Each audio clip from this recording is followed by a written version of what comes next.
Hello বন্ধুরা, কেমন আছেন সবাই? আশা করছি ভালো আছেন, সুস্থ আছেন। আমিও ভালো আছি, সুস্থ আছি। আজকে ভূমিকম্পে 10টা 40 মিনিটে যে ভূমিকম্প হয়েছে তার অনুভূতিটা আমি আজকে শেয়ার করব। মৃত্যুর দুয়ার থেকে আর কি ফিরে আসা। তো আমি আসলে সবচেয়ে উপরে থাকি 6 তলায়। আমার ছেলেকে নিয়ে আজকে সারা রাত যে জ্বর, সেই জ্বরের মুহূর্তে আমি সারা রাত জাগনা ছিলাম যে আমার ছেলেটা কখন জ্বর উঠে নামে। তো পানি পট্টি দিতেছি এর মধ্যে।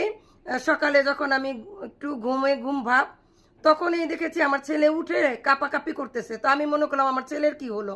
এভাবে আমার ছেলেকে জড়িয়ে ধরার সাথে সাথে দেখি পুরো বিল্ডিং কাঁপতেছে। তো আমি তো মনে করছি আজকেই আমরা শেষ। তো আমার মেয়ে এই রুমে ছিল, আমার মেয়েকে নিয়ে আমার হাজবেন্ড, আমরা যে যদি মারা যাই তাহলে আজকে এই সবাই মিলে একসাথে মারা যাব। তো এই যে একটা শিক্ষা, যে আজকে আমরা মুহূর্তে, মানুষ 1 সেকেন্ডের বিশ্বাস নাই। তাই আমাদের এই ভূমিকম্পটা বুঝিয়ে দিয়েছে যে মানুষ কতটা অসহায়, 1 সেকেন্ডেরও ভরসা নাই।